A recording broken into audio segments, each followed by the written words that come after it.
అదే పద్ధతిలో రీజనల్ పార్టీస్లో ఒక తెలుగుదేశం అనడానికి ఒక శాశ్వతమైన స్థానం ఉన్నది ఆంధ్ర ప్రజల్లో, ఆంధ్రప్రదేశ్లో కానీ తెలంగాణలో కొంతవరకు. ఏదేమైనా ఇవాళ ఇది ఇంత ఫాస్ట్గా మా ఎలక్షన్ అదే రిజల్ట్ వచ్చి 8 నెలలు కూడా కాదు, 9 నెలలు, మార్చ్, ఏప్రిల్, మే అయిపోయింది, మళ్ళా 10 నెలలు, 9 నెలలు, 10 నెలలు. ఇంతటి కామెంట్స్ ఎదుర్కోవటం అనేది నిజంగా మా అందరికి బాధాకరం చెప్పేది. మరి ఆయన ఎందుకంటే బయటపడ్డావు బాబు గారు, అది ఒక డిఫరెంట్ పర్సనాలిటీ ఆయన.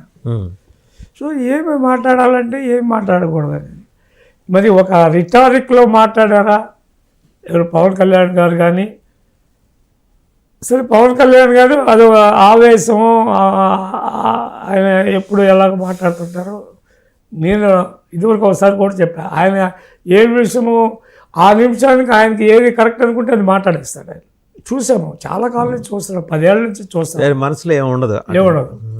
వేరే పక్కన వాళ్ళు కూడా కొంతమంది, ఫర్ ఎగ్జాంపుల్ ఆయన బ్రదరు, ఆయన క్యాలిబర్ ఏంటి, ఆయన ఏంటి, ఆయన శక్తి ఏంటి, అది కూడా తెలియకుండా వాళ్ళు ఇష్టం వచ్చినట్టు మాట్లాడితే పార్టీని పొగుడుకోవటం, వాళ్ళ ప్లేనరీ సెషను, ఎవరైనా బాగా వాళ్ళ పార్టీ గురించి మాట్లాడుకోవటం అన్నీ బాగున్నాయి. కానీ నీ ఓన్ పార్ట్నర్స్, నువ్వు ఆపోజిషన్ పార్టీ వాళ్ళతో మాట్లాడినట్టుగా వాళ్ళ కర్మ, వాళ్ళ వాళ్ళ దిగుదొడుపు ఈ పద్ధతిలో ఎందుకు మాట్లాడతారనేది నాకైతే అర్థం కాదు. గత 3 రోజులు మీరు జాగ్రత్తగా మీరు పరిశీలించుంటే మీరు ఆల్రెడీ గమనించే ఉంటారు. వీళ్ళు ప్లీనరీలో మాట్లాడడానికి ముందరే నాదెళ్ల మనోహర్ గారు ప్లీనరీ ఏర్పాట్లకు వచ్చినప్పుడు చెప్పారు. ఆయన ఏది ఈరోజు ముఖ్యమంత్రిగా చంద్రబాబు నాయుడు గారు కుర్చీలో కూర్చున్నారంటే అది మా వల్లే అని అన్నారు. ఫస్ట్ ఆయన అన్నారు. ఇప్పుడు దయచేసి ఒక మాట ఏనండి, ఆయనే కాదు మేము కూడా అంటాం, ఎందుకు మేము మా ఓటు వేసాం, మా ఓటు కూడా ఆయన బాబు గారు పడిన 1,00,000 కోట్ల ఓట్లో అది కూడా ఒకటి ఉంది, మేము అనొచ్చు ఇది రావటని. నేను చెప్పేది ఏంటి, తర్వాత ఇదేదో కొత్తగా తెలుగుదేశం వల్ల ఈ సీట్ కలగలేదు, మేము ప్రజారాజ్యంలోకి వచ్చేది. అసలు ఎవరు నువ్వు నాగబాబు? మనోహర్ గారు సీనియర్ ఫెలోస్, మనోహర్ గారు చాలా సీనియర్, స్పీకర్గా చేశాడు, చాలా హుందాగా అసెంబ్లీని నడిపాడు ఆయన. తర్వాత is known as a very sober personality.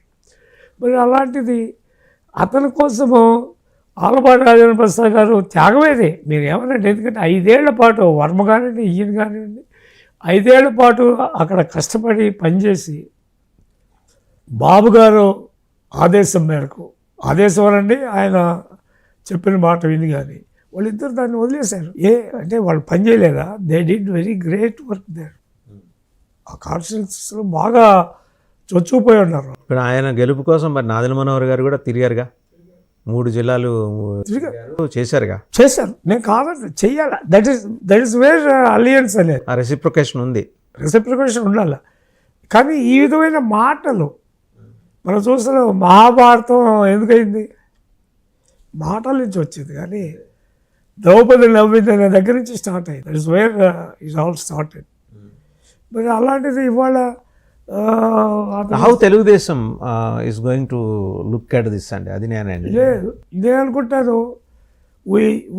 We want బాబు గారు దీని గురించి పూర్తి స్థాయి ఆలోచించాల్సిన అవసరం ఉంది. సరే, అల్టిమేట్లీ వాట్ ఎవర్ ఈ సేస్ విల్ ఫాలో. మంచి కానీ చెడ కానీ, బావిలో దూకితే చచ్చిపోతామని తెలిసినా కూడా బావిలో దూకమంటే దూకుతాం, దాని గురించి వదిలేసేయండి. కానీ ఆయన మేమందరం కోరుతుంది ఏంటంటే, మేమందరం కాదు, అట్లీస్ట్ నేను ఇంత మాటలు అనిపించుకోవాల్సిన అవసరం. చంద్రబాబు నాయుడు గారికి మీరు అత్యంత సీనియర్ సహచరులు, అది ఎంతవరకు మా పర్సనల్ ఎఫెక్ట్, ఏదన్నా పోయినా కూడా మర్యాద, నా మనిషి అనుకునే ఆలోచన అనుకునే అంతతో అంతే.